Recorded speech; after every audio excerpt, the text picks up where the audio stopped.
A cup cha a cup challenge is perfectly normal. Very Okay, easy. got it. I don't have Hello. these. I don't have this thing of tomato paste amount that's still unopened next to me here since the game. No, I'm perfectly normal. All these Mountain Dew 12-ounce cans are just sitting here randomly in case of emergencies. Okay. Hey, Hey, hey, you never Jake. know what you might have got some spoilers, some challenges there. But hello, everyone, and welcome back to Survivor Radical Rally Productions. This one hurts, but I'm so excited to be sitting down with our third boot, or I wouldn't say vote out, but our first ever rock victim, Luke. How are you doing today? Oh, every day's a gift. Um, every day's a dream. Um, ever since this game, obviously I've got a haircut. I've lost the bandana. I went through a gross depression. I cried, donated some money to charity. But ever since the game, yeah, to be the third boot, a lot harder than you would think. Hey, yeah, it's tough. um, we're also joined here by our icon queen of the exits and of all, Julia Rowe, who is And Julia, I want to work with you together. I think we should vote out Jay. And here's why. I'm very You down for that. you have a Mountain Dew shirt on, It's and actually I have Mountain Dude. It's even well, better. the goal is I have an unhealthy addiction, Perfect. and I have all these little Mountain Dew cans. I played a game a couple months ago where they required us to get a certain amount of can size. I was like, get Mountain Dew just in case. So I think we should take out Jay right now. I oh, think he's it's my perfect. mat support idol. That's not a real thing. Idols don't exist Jay, I'm according. sorry, the tribe has spoken. Please leave Zoom. All right. Well, I All right, guess I'm well gonna this was leave. this was fun. All right, Okay. Julie and I found it. And you know what? I'm gonna go We'll be here ahead. all week. I'm gonna give Julia the win. My game was terrible. Julia did all the moves. We love to see that. I'm fine, everybody. I've had a long weekend. I've been with children, middle school. Hey, this is Julia's fourth org win, so we love that for her. Fourth or third? You know, they say fifth time's a charm, right? Exactly. All right. With that being said, I'll turn over to Julia. Well, it's wonderful to be talking to you. So, first off, coming to this game, it was evident that you had some connections. So, walk me through a little bit of your initial feelings on the cast. And was there anyone that you were really disappointed was on the other tribe once you guys were split off? Oh wow. Wow, wow, just coming out with the hard questions. Barbara Walters just died. And for you to even imitate that's a little too soon. So sorry. Um previous connections. Okay. Okay, first of all, no, I wasn't disappointed by any of the selections between the two teams. So Dynamic Character Productions, or as like we like to call in the streets, DCP, just had the mini right when this game applied. So of course you had Ben, you had Austin, you had Andrew. I would argue Nick Cannon is kind of tangentially associated that way. And you're like, okay, we have this DCP group, but we also had this whole other group of friends that I had met long, long ago in a galaxy far, far away in a game that's been canceled since then, like Andrew Hart. I knew Hart. I knew Hart right away. Like he and I have had multiple conversations, and I would even argue I didn't know Miles, but I knew of Miles. And so I mean, I feel like the connections were there. It's important to me that for the best experience for everybody, it's a game and it's a game within a game. Like it shouldn't be I've made group chats and connections 8 months ago and we just happen to be in the same game. And so therefore we're gonna work together. I think it's really important, even if in a game you go, hey, this is our in-game connection, we made it, that it has to happen. Um, so with this game specifically, I felt on my tribe.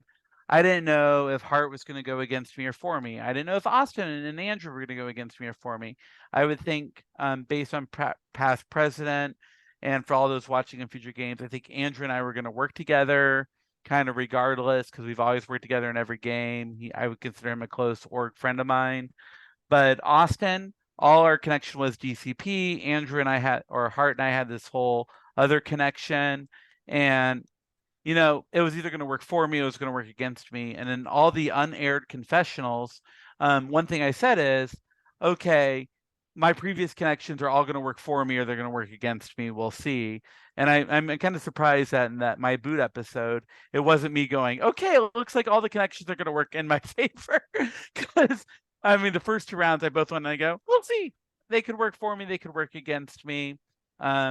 I think I have a disarming personality in terms of, am I going to play well? Am I going to play badly? But once you played with me, you're kind of like, okay, we can't buy the disarming personality too much.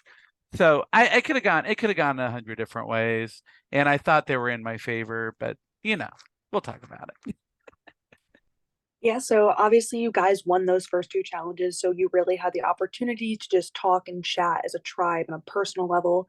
Based on those initial conversations, how did you feel about your tribe as a whole, and who gave you the best and worst vibes? Interesting question. I'm gonna not, like spout out what I'm thinking, actually think about what you just asked me. So I think it's a little an unfair question to me because, again, Andrew, Austin, I knew ahead of time. So I don't think my vibes on Andrew or Austin changed. And regardless for the first 2 rounds, no matter what. So the first 2 rounds, I feel like we were always in the same room. And it's been so long since I played this game. I always felt like we were in the same room. I think again, it's going in that in-game connection. And where did I make it? I feel like we had a good codename group. We had a lot of fun. And I'm going to say it, Cody has been masterfully edited in the season to come off like a player. But in terms of what the actual Cody was for the tribe, was never in the game. Camera was off, always was doing something else, half seen in the photograph. So I didn't get the best Cody vibe. And is that Cody's fault? I don't know. Did Cody commit to 2 games a day, 3 games? Because I remember round 1, Cody had said something like, oh, I have to film this video for another org I'm in. And completely, we were like, oh, we'll help you film that in round 2 if we win. And in round 2, Cody was off camera. Like, we're going to help you film this because Cody was doing all of that. Well, I felt like everybody else at least was committed to the game. And I know from a viewer perspective, I've seen Cody's edit. I'm like, oh my gosh, he's talking a lot of smack. Oh my gosh, Cody is really giving, and he's really giving confessionals. But as a player in the tribe with him, Cody was never around. And so I think I probably had more of a negative vibe there. But in terms of positive vibes, I don't know. I vibed with everybody. I felt good with everybody. So it's shown in that episode that you were the only one that Miles told about his idol. How did that make you feel? And did it change your perceptions about him at all? Did it draw you closer? Talk about that. So when I play minis, my goal is always to make a loyal connection to someone and ride it to the end. And in this game, sorry, Andrew Marcus. I love you, Andrew Marcus. I was in the in-game connection side. I think I was going to the end with Miles in my mind. I was all in with Miles. I have fantasized since then about even giving a clue to Miles when or when not to play his idol if there was some type of hint that it was going to happen. I was all in with Miles all the way. And I think that idle conversation helped with that. But yeah, I felt like I was going to go to the end with Miles in my mind. And for those of you watching, I don't know if it's 1 or 20s of viewers that are watching. When I play minis, I make the conscious decision in the early rounds who is going to be my ride to die, and I'm going to go with them to the end. It is not a chaotic decision. I'm not good with everybody. It is literally who am I going to go with? And I think it is unfair because if I'm a new player who just found out about the game to go, oh, you knew this person, or you didn't know this person, it has to be an in-game connection. And in this game, it was Miles to the end. I was going to go that way, and probably with Hart because Miles and Hart and I had those conversations. I do think, and sorry again for all those watching, I think Andrew and Austin kind of assumed I was with them till the end all the way because it's Luke, but we never made those in-game connections. And it could be fun. I could get my 5 closest friends to apply for a mini and we could all sit in the same room and play for a game. But that's not fair to the person who randomly stumbled upon it in the org community and go, oh, sorry, you didn't know this, because all 5 people already knew each other and they're best friends and they're all best men in each other's wedding, because you can have 4 best men in a wedding apparently now. I read it on the internet. It's true. And you can do that. And it's unfair to everybody to go, okay, so this is a game. You have to make the in-game connection. And you can't just assume it's there. And even if you go in a room and you go, Jay, Julia, hey, this is our in-game connection. Check, we did it. I think that goes a long way more than I'm just going to assume this person's going to work with me. And I think with Miles, I made those in-game connections. We had those private conversations. We were on the same page. And, if I could do something differently, which I would argue there's nothing I could have done differently, but if I could have done something differently, it would have been in that second, hey, you feel uncomfortable with Mitchell, let's go ahead. You and I just throw that on there together in the shot in the dark. And I think Miles would have done it. And again, in all the unaired footage, Miles was like, I feel uncomfortable with Mitchell. And I'm like, we'll just hold that for later. And I mean, there was enough of that out there, but again, that's retrospect. That's 2020 hindsight. And so building a little bit off of that, you just mentioned how you wanted to go to the end with Miles, like that was your plan when you had gone home. So right after you got rocked out. Did I get rocked out? Holy crap. Yes. Was that this You didn't game? know that? No. Did you not? Was it a spoiler? I'm sorry. I thought you saw the Holy episode. crap. I'm sorry. I apologize. But I got rocked out in this game? Yes, because Cody played his shot in the dark and there's a 1-1-1 We're going to talk tie. about that in a moment, but go ahead. Go ahead, Julie. I'm sorry. I was being rude. I'm really sorry. I've had a long weekend and a little, totally okay. little inebriation between now and then. So, okay. This is much more interesting than if you just sat silently nodding at everything I said. So in those ending remarks when you were going home, you said that someone on your tribe had the idol and you knew where it was. So obviously you said you had that really strong connection with Miles. So why say that on your way out? Because I'm the third boot. I gotta have some impact on this game. I don't know that it's I don't know at this point that there's what is this called? Outcast twist, which I'm sure we're gonna talk about in a There's little an bit. outcast twist? What? According to 3 cast members, there was not an outcast twist and they were outcasts. But no, like, you got to leave your mark on the game. You're the third boot. We'd been like, I think we're supposed to be in the Zoom call at 11. It's now like 5 p.m. Like, I've been playing this game for 6 hours. I got rocked out in a hilarious moment for all of us.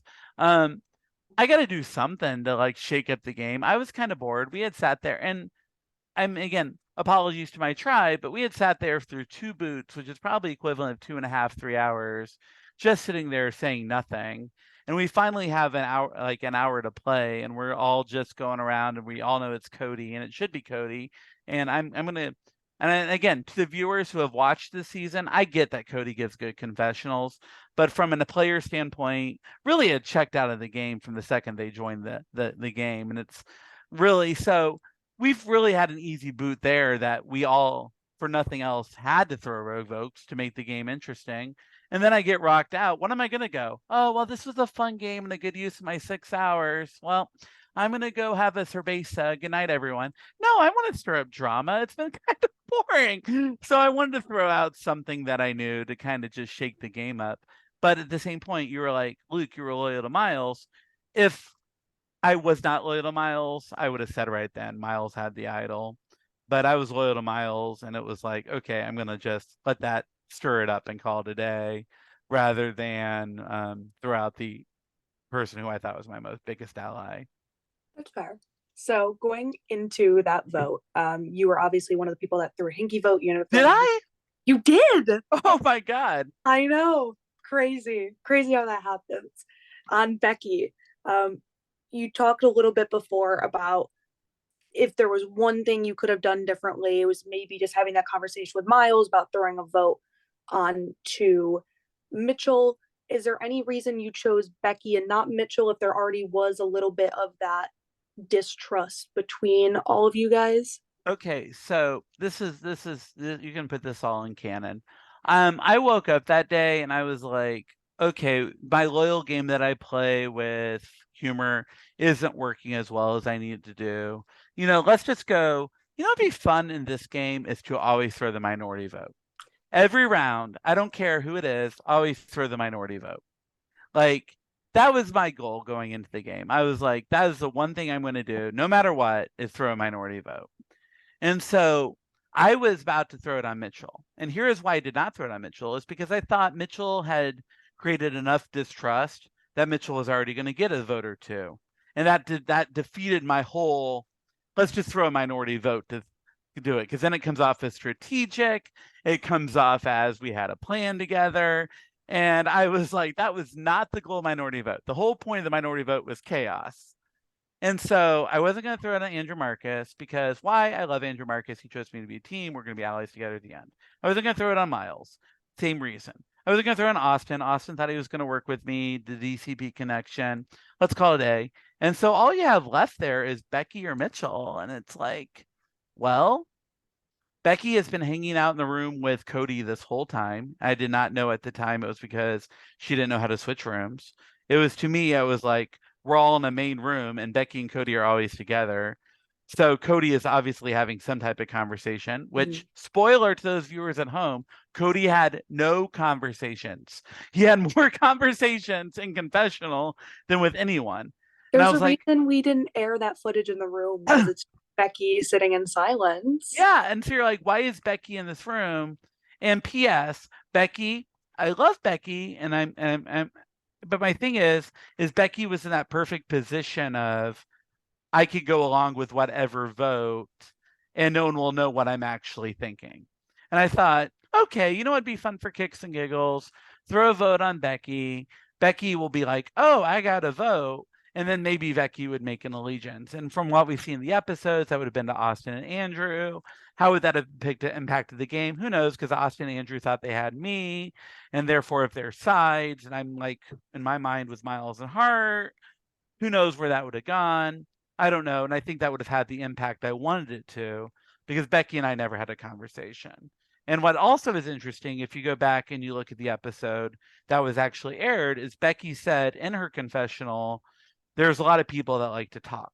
Spoiler, that's me. So I'm like, I don't know if Becky was even with me now that I'm looking back on it. But I was like, if I throw a vote in Becky, maybe Becky will have a spot and I can decide, am I working with Becky or against Becky? And I wanted to work with Becky, but I didn't know. Whereas everybody else, I felt like I had vague enough connections that I could go one way or another.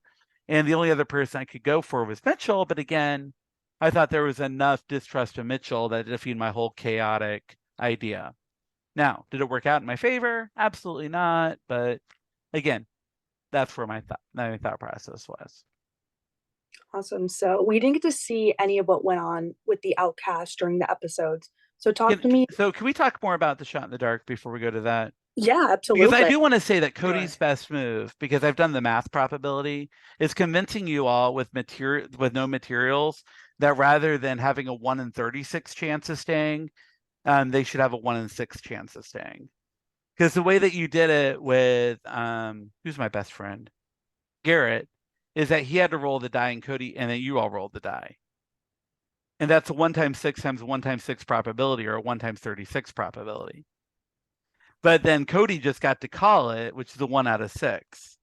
And I went, oh, that's an interesting take, that because Cody didn't have materials, that his odds improved significantly on the shot in the dark. I'll be honest, I didn't even think about the math of that. I just assumed, oh, it's 1 in 6, like the chances are the same. But like now looking back, but when you roll the die and the other person rolls the die, it's a 1 in 36 chance. I didn't even think about that, so I'll have to go back and like work on that for future seasons. I'm sure Garrett is upset, and I'm sure in his next interview he was lividly complaining about the mathematical odds. He loses a lot of sleep over it. But I mean, but with all due respect to Cody, and I'm sure in Survivor you get the 1 in 6 odds because you're supposed to draw it out of the thing, so it's fair. So no one thought about it. But it's interesting that if you roll the die and the other person rolls the die, it's a 1 in 36 odds. But if you just call it, it's a 1 in 6 odd. Yeah. And so just in general, the shot in dark twist, the way that it was presented, there's no way in hell I should have been going home. And we all planned for it. But in the 1 in 6 odds, there's more of a chance, which is fine. It's the game. I don't care. In fact, we'll talk about the Outcast twist here in a second, because I don't know who did my confessional room, but I'm just cracking up. Like, this is fine. I've been sitting here 5 hours. This is a fun way to go. No one's feeling burned by me. I was honest to what I said, and I can go to bed. And the Outcast twist we'll talk about in a second. but at this point, I'm like, it's cool. But just a thought about, oh, Cody, oh, he played such a bomb-ass game. No, his best move was getting you to improve the odds significantly. That's the funny thing is I didn't even realize. I just assumed, oh, it's 1 in 6 because he the math. I didn't think about it that way, but now looking back, that's kind of really funny to think. It's a 1 in 30. Yeah. It's a 1 in 36 chance for 2 die to roll the same way. It's a 1 in 6 for you to call a die. Yeah, so I guess if we were doing this in the future, we just have to have everyone call it out and make it the 1 in 6 chance at that point. Which is fine. Again, it's the twist that was presented. Yeah. But I think on that note, it's a little unfair to be like, what? Oh my God, why didn't they plan for this 1 in 6 chance when you present it as a 1 in 36 chance? And P.S., the 1 in 36 chance times a 1 times 4 chance, I'm good going. We can talk about what I should or shouldn't have done, but the odds there are ridiculous compared to me. If I'd gone in this game with a different attitude and been like, we need to get this person out, my odds of going home significantly increase compared to the dice roll and the wheel. So we ready to talk about the next 4 hours of hell? So anyway, and the point being, in this situation at this moment, for me to go home, hilarious, fine, I'm ready to move on with my life. And then you say, hey, Luke, it'd be fun hanging out with Garrett and Tanner for 4 hours. Go ahead, Julia. That sounds like fun to me. But we obviously didn't get to see what happened with you guys during the episodes. So just talk to me a little bit about the conversations that were being had. Was anyone trying to pitch their way back into the game in case you guys won, or was it more non-game talk? Okay. If I'm going to give an honest statement here, which is a way of me stalling while I talk.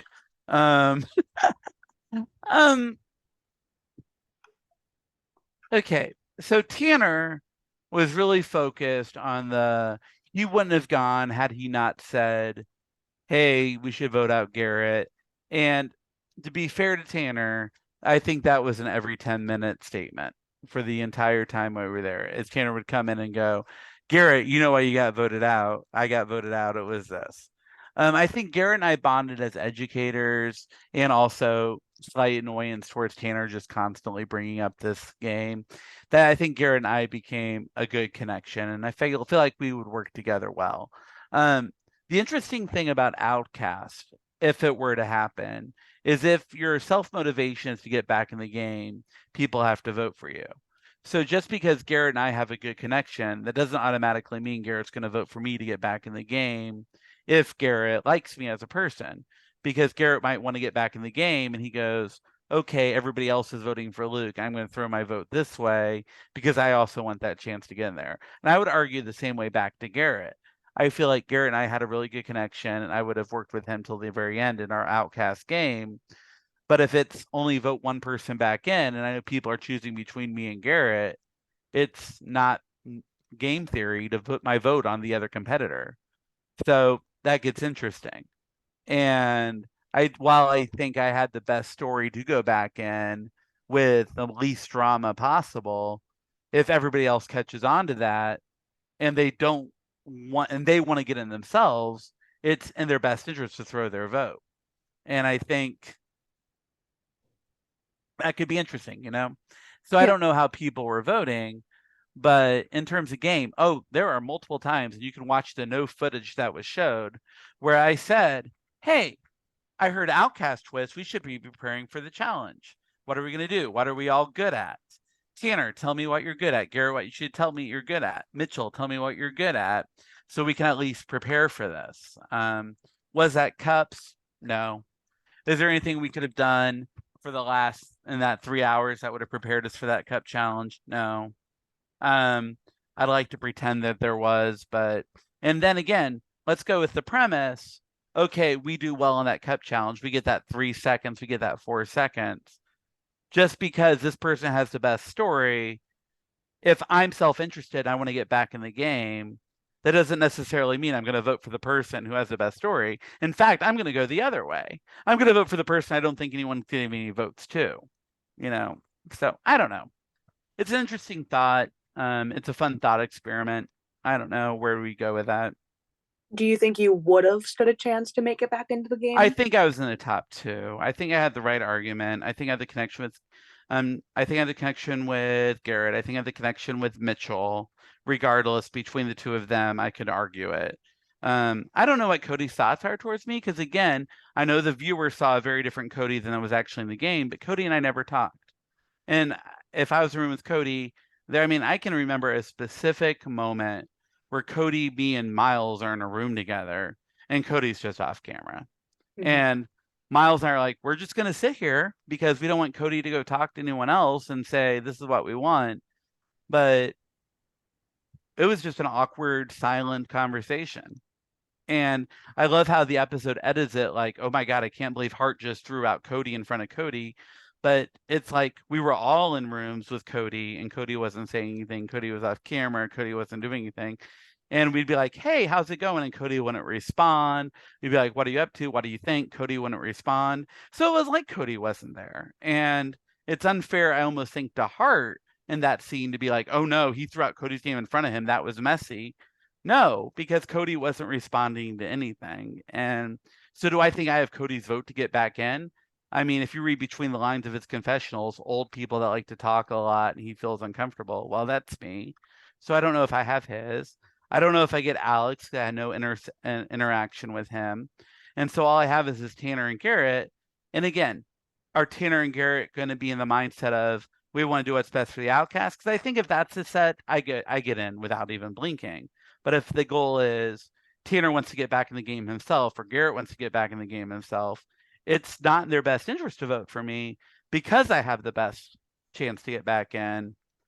It'd be funny because I'm sure even in these exit interviews, we're saying, who would you vote for?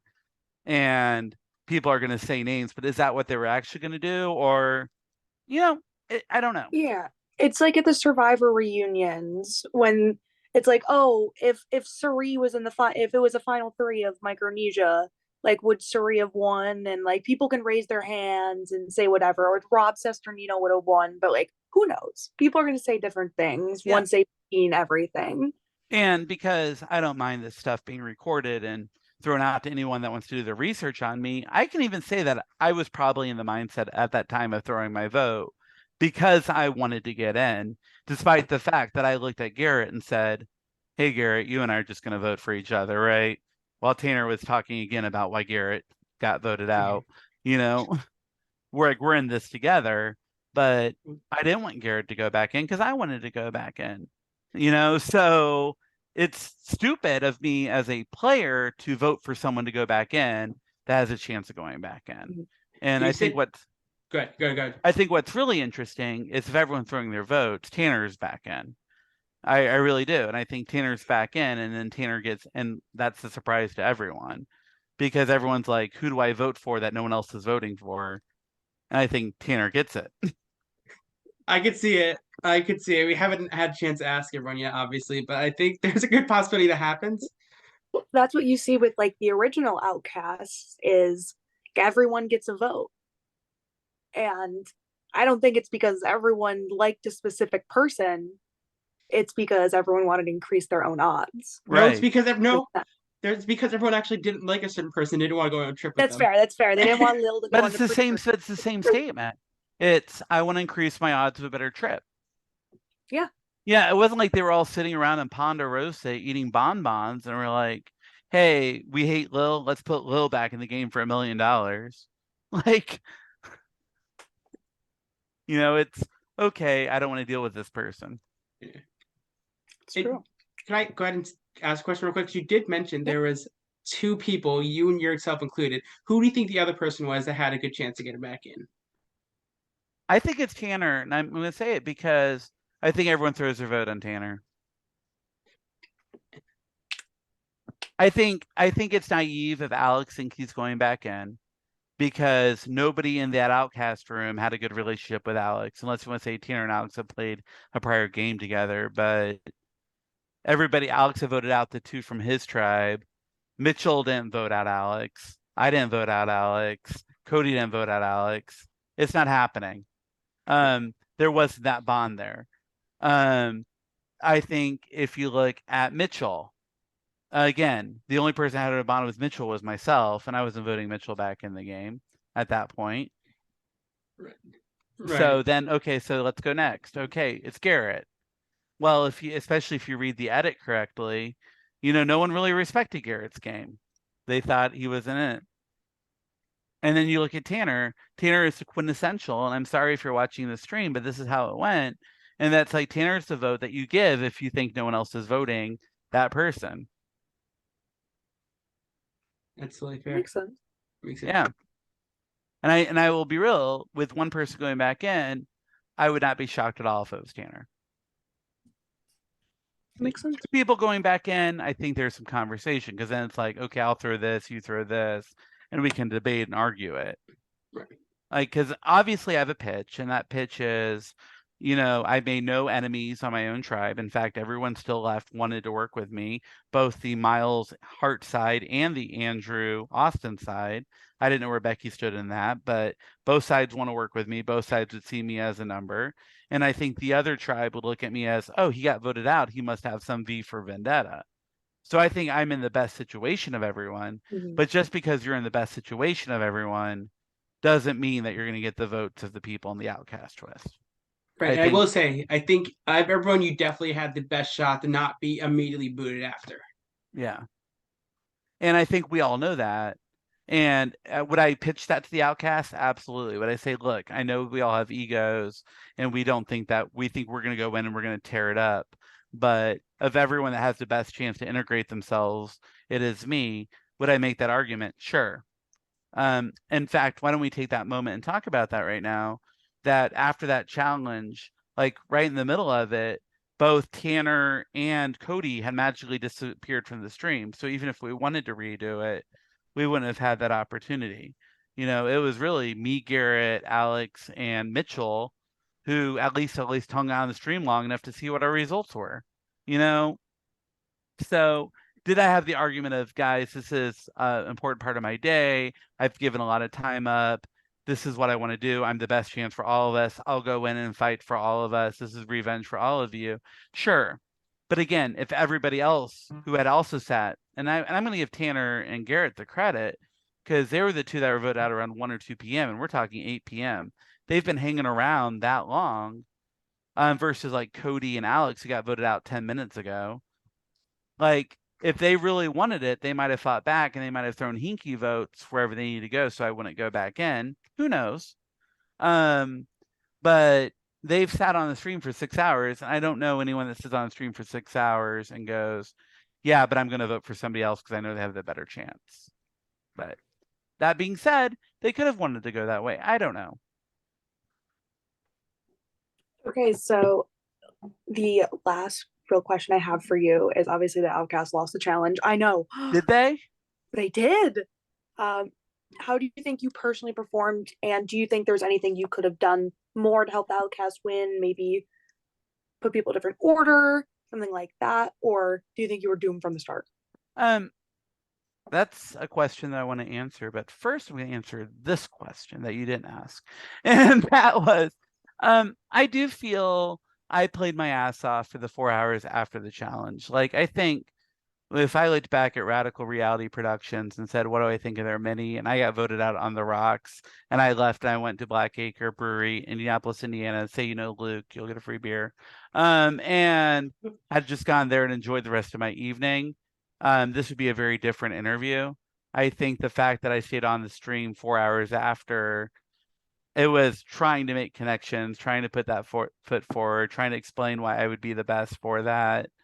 And I worked my butt off. Like, I never got negative. I never explained that people were wrong. I never got fiery. It was always, I'm trying to make connections with the people that are in this call. And I went all the way out on that. So I do think, even if I'm coming off in this interview, like, oh, I'm cocky or I was the person come in, I really played as hard as I could to get people to understand that I was the best option in that time. So to go back to your question, which is way more important, what could we've done? I think it's an unwinnable challenge for us. And I think it's unfair for me to explain why I think it's unwinnable, because I think it brings up another whole entire conversation of accommodations and equity and inclusion and things that sometimes we as hosts don't want to think about, or things we as hosts think about, and where's the line of inclusion and equity in that. And I think we could spend hours discussing ORGs and inclusion and equity, but with the specific people that were voted out in our game, with the challenge that was presented, it was unwinnable, regardless of what we had done. And we can say that's because people aren't skilled. We can say that's because people aren't competent. We could say inclusion. We could say equity. But it was unwinnable, which is part of the frustration. That being said, you watch the edit. I missed 3 ping pong balls when I went and bounced them. I mean, I was practicing that like none other. Could that have gotten us to 3 seconds? I don't know. I'm sorry if I give any spoilers here, but we were offered the chance to do it again. And by that time, Tanner and Cody had both dropped from the call. So we weren't going to be able to do it again. I don't know. The only thing we could have done differently is if we had known the challenge in the 3 to 4 hours that we sat there and we had practiced it. But in terms of the people who were voted out in our group, we weren't going to win that challenge. And I don't mean that in a disrespectful way. It's just something that we have to think about in terms of, again, inclusion and equity towards everyone that applies for our games. Yeah, and people just on the other tribes had naturally better challenge performers, is what it comes down to ultimately. Like, yeah, which is it. Yeah, and I mean, I'm not upset by it. I think Outcast is an interesting concept. And I know that we modeled it towards that. But it's an interesting concept because you vote out the person that has 3 other games that night, is also trying to film an org challenge. Are they going to really perform in the challenge for the Outcast? And for the respect of Cody is watching this 10 years later, Cody performed fantastically in the challenge. In fact, Cody, because I had said in our room, I'm willing to do both the stack the cup and the ping pong because I want to get back in the game and I'm willing to ride or die by it. And Cody was like, no, if you don't feel comfortable with cups, this is my talent. I'm going to do it. And Cody killed it. So Cody did very well in that challenge. But again, going back to, okay, so maybe there's a reason why I got voted out because I'm a bad challenge performer. It turns out when I'm doing the group challenge to get back in, I'm also a bad challenge performer. Like, yeah. And I think it's interesting from a production side of things, because if you're on prod and you're dealing with that, how do you create a challenge that is equitable for everybody, that everyone's going to call fair and no one's going to call? So, for example, I personally am colorblind, and anytime there's like a color challenge, I play up. I'm like, oh, of course, the colorblind person's supposed to do this. Can I compete as well as everyone else? Sure. But then Prod looks back on this and goes, well, maybe we should have done a challenge that wasn't involving color. And you're not going to be able to create, I don't know how many challenges at the top of my head, but let's say 12 challenges where everybody feels that there is nothing that they're a disadvantage on, and they're going to be, and we can all be successful on a fair playing field. Because you can do a word game and there's someone on the challenge, the tribe that's dyslexic. You can do a color challenge, someone that's colorblind. You can do something where it comes to stack and someone has neurological disorders where it comes to stacking. And is it fair for people to vote people out for those reasons? I don't know. It's an ORG. I mean, maybe not. So to say, but for the challenge that was presented to us as an Outcast tribe, it was unwinnable in my mind from my perspective. There was no way we could have done anything different. But again, that's because the challenge itself with the people that we had, we were just at a disadvantage. At the same point, you could have given a challenge on Indiana State science standards, and everybody else would have been at a disadvantage, and we would have had the advantage. So I mean, I don't know. So when you ask me, how do I feel about this, I mean, this challenge itself, sure. Do I feel like it was winnable? No. Do I like that I spent 4 hours in a room after I got voted out ridiculously to do an unwinnable challenge? No. But I also respect that it could have been a different challenge and we would have had an advantage just because of who we had, you know? So it could have been questions the outcast came up with while they were in the room for 4 hours, you know? I get it. Awesome. So like I said, those are all the questions I have. I know Jay has a bunch of things from the viewers, so I'm going to throw it over to them. But thank He has you. exactly 5 from the viewers, unless he has private text messages. This has been very thorough and very, very enjoyable. Yes, I do have 4, and again, there's nothing against anyone who we don't ask. Your questions, it's because we feel like Luke's already answered them. So don't feel offended. We keep love going. No, ask them all. I will talk for an hour. we love you all, but I mean, you could actually. We love you all except for the question I'm not answering. Okay, go No, ahead. Austin, you know I love you, but Luke's kind of answered your question. Ask it. Okay. Okay, ask them. Okay, we just we'll see. But like Andy says, like, what was your thought when Avoca went to Rocks? Like, were you expecting that completely, or Again, we talked about the 1 in 6 versus 1 in 36. So was I expecting it? Not really. Did it happen? Sure.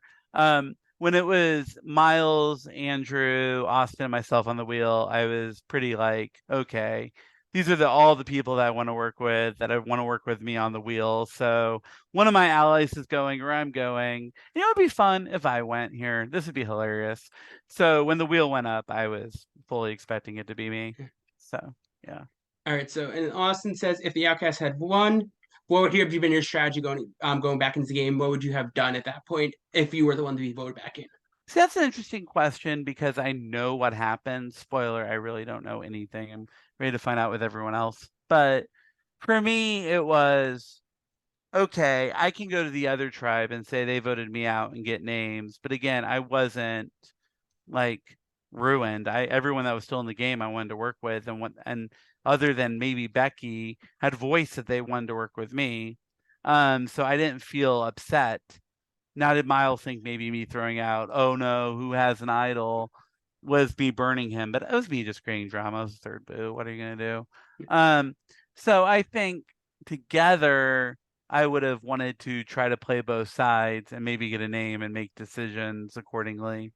My gut says right now at 9:48 on January 8th, like 50 months after this game played, that I probably would have gone with whatever Miles and Andrew wanted, or Miles and Hart wanted, and spilled the information I gathered from other people.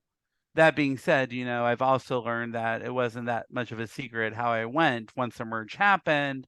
And if everyone knows that, then that changes the game entirely as well, because then the one tribe doesn't want to trust me maybe as much as they might have. So that's my thought on probably how I would have played it. And then I might have pulled a little and just been like, there's no way I can win because I got voted back in. I was already voted out. There's no way I can make it. I'm an easy take to the end. And might have been a 0 vote finalist accordingly because I would have kept chomping on that bit the whole time. But I probably would have gone that direction. Yeah, I think you basically answered Andy's question, which is you probably would have wanted to work with from the other tribe, Ben. And I did not answer that question. Okay, so you want to work with me, the other tribe, if you had the chance. I bonded very early with Amy. I don't know if we did I can't remember if we did a go test the different breakout rooms to see if things work. I think that might sound familiar.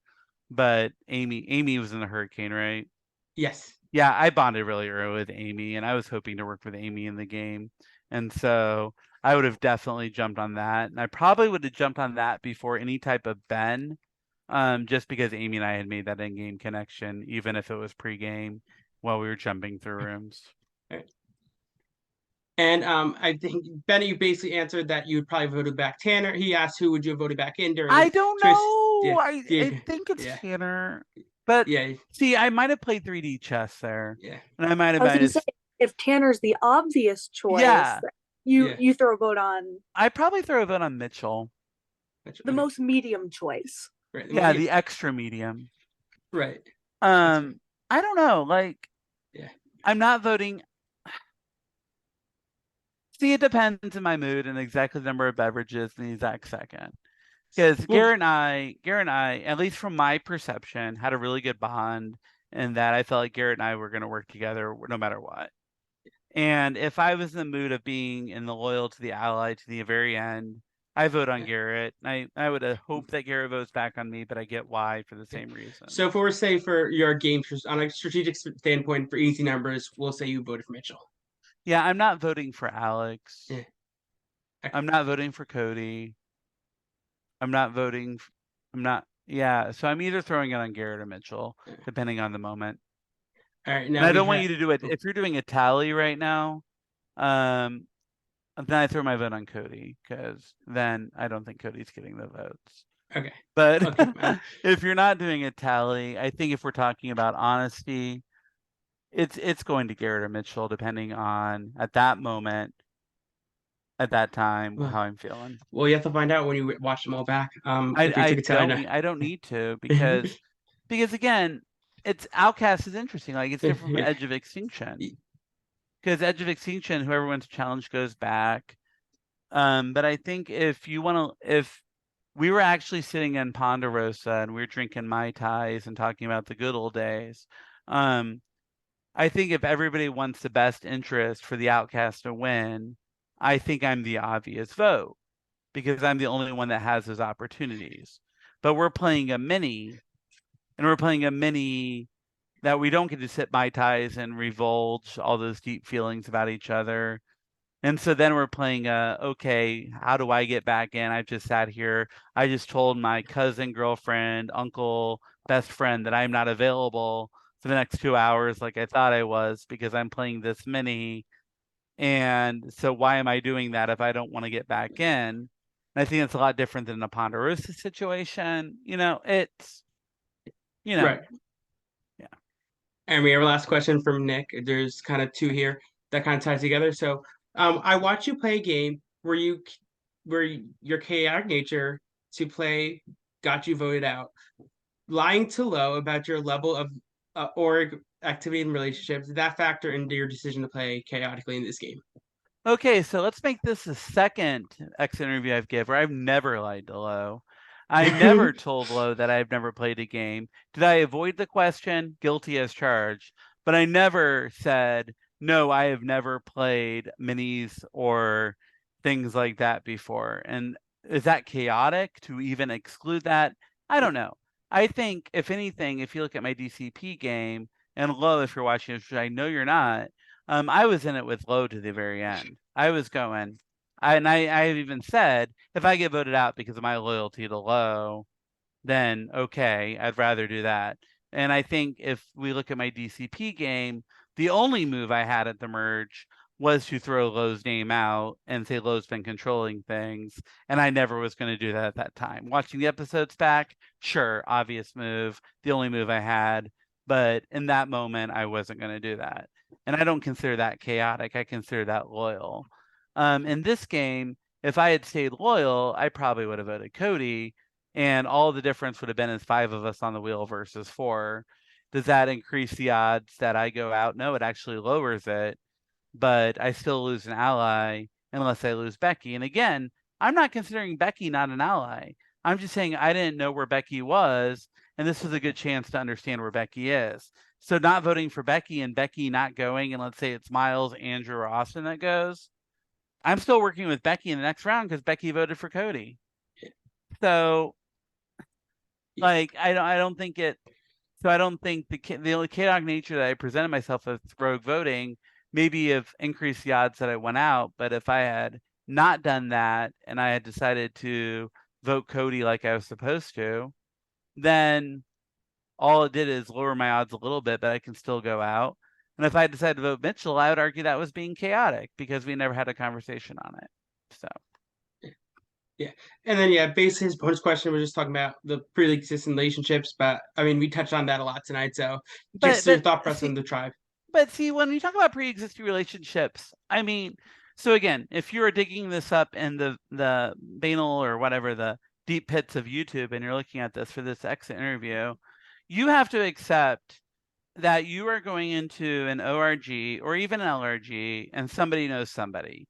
The community is finite. It's not infinite. It is finite and someone knows somebody. And I think it is ridiculous that you assume because somebody knows somebody that they're going to work together. And if that's how you're going to play the games, that might work out for you in 1 game, 2 games. But it's just not fun. Like I can get together a lot of friends that I know, we can play a game and we can run the table and we can say who won between the 4 of us. But that's not what we're playing these games for. We want to play these games for strategy. We want to play these games to make connections. And I mean, I know people drop friend Viber, but I don't think that's fair because again, it's you knew people already and you just decided to work with them. I think everyone needs to step back and do what's your organic connection in the game. And looking at this game, I had connections that people knew about and connections people didn't know about. I would argue Nick was a DCP person for how much he viewed the game. And if that's what we were going to do is DCP together, there we go. And I think while that may or may not work in Survivor Bayoneta, if I say it correctly, it may not work in your next game. And it may not work in your next game. And it's really unfair to set the precedent for yourself that if you know somebody and you're never going to get new people in the org community or new people that want to play games, if every time they join it's, well, we all knew each other and we're going to, and this time it's going to give this person. You really got to look at organic connections. And I think I had that with Amy. I think I had that with Miles. I don't know if maybe a little bit of Becky, but I didn't have that with anybody else on my tribe. And I don't know. I don't know how you or anyone in production cast people in orgs or LRGs where they know everyone's connections because it's a disadvantage of me to tell you that I do know people that turn out to be cast. I just wish we could all just sit back and join a game and just go, okay, here we are. And the reason I joined DCP and went for that many is because I wanted to try a whole new community where I didn't know anybody. And even then, joining DCP, I knew 4 people and I didn't. I didn't want to. I want to play an organic game. And so we all have to accept that prior connections exist. And we all got to accept that we have to play around it.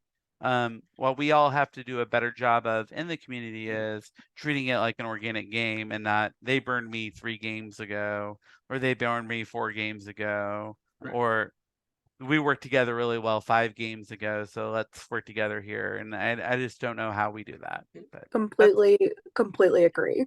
Yeah, exactly. I completely agree. Yeah. So are you good on that? Otherwise, I'll wrap us up if you guys are good. Yeah. No, Yeah. Do you have any other final comments, questions, soliloquies? Oh well, I wrote one out here, a soliloquy just in case. No, I had a fun time. It was good. My only thing, like I said, is when you look at the edit, there's a lot of things that made the cutting room floor. I think my edit's one of it.